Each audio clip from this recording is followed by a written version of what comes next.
16th of May is the International Day of Light.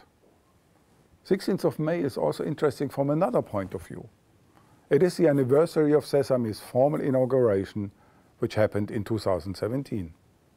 I think it fits well, very well, in several aspects for the first light source in the Middle East, for the first truly international facility in the region, which was established under the auspices of UNESCO. Since that time, the laboratory has gone from strength to strength, with the user community growing now to 915 scientists today.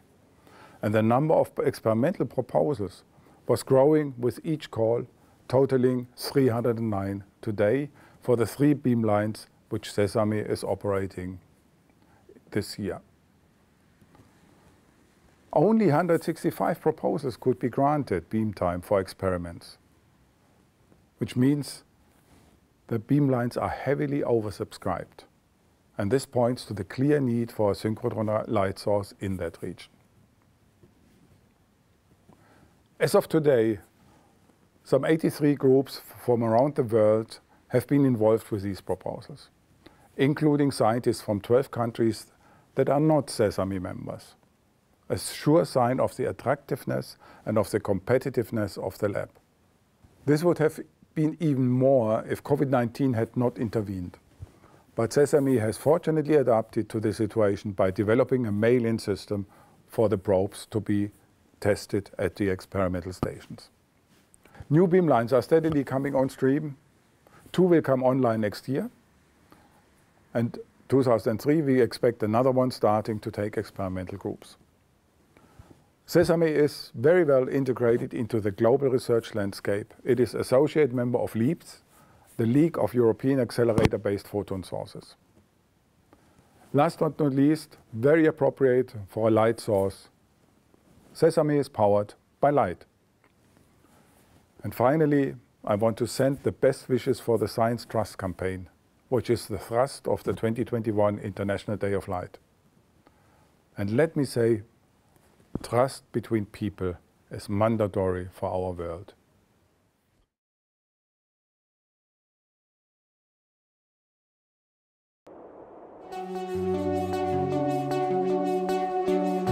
When I travel daily to SESAME, I'm really thrilled by the fact that we have made it so far.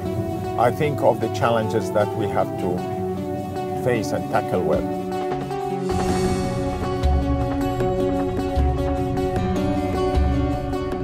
We finally now have in our region this wonderful machine. I mean, we're talking about one of the world's most complex machines.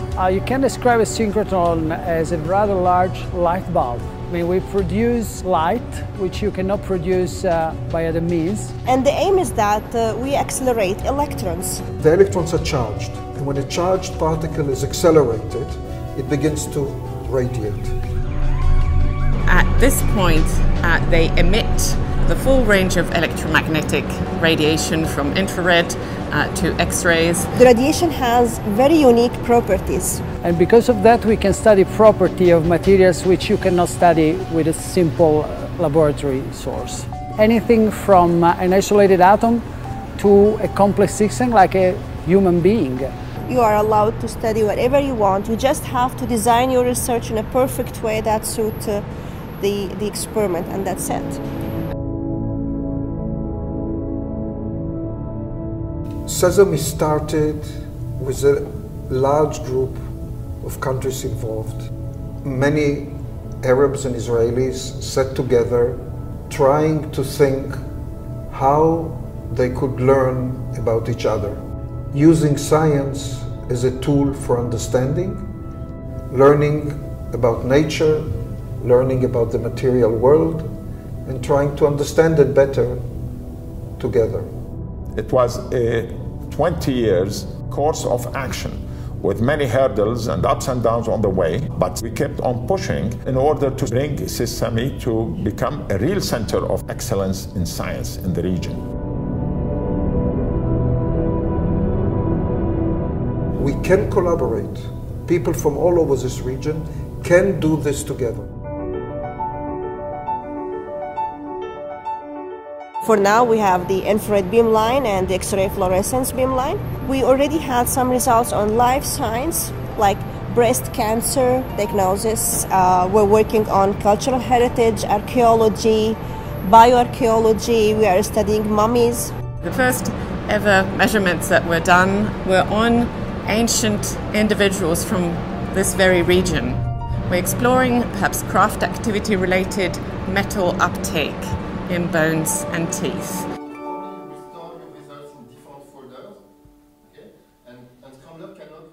I'm from Palestine, from Najah National University in Nablus.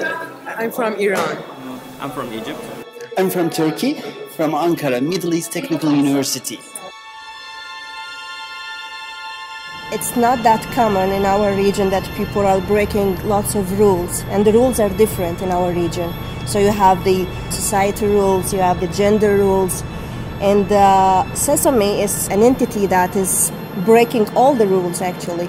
For me as a woman and for me as a young student, it allowed me to think. The best point of SESAME here in this region is that it can gather people from all nations here in this region. This is a very good point of this facility. In a way, it will make us to compete with the other researchers in the world. So we will not just rely on the benchtop spectrometers, but we will have really valuable data which could eventually be a publication maybe in Nature or Science. Next steps at SESAME is to see this place full of researchers. I hope really that soon all this area here will be full with pipes and vacuum pumps and instruments. So I think we are heading to full operation. I wanted to grow to become an international scientific center and to do science and produce science here that is published in the most prestigious world-class journals.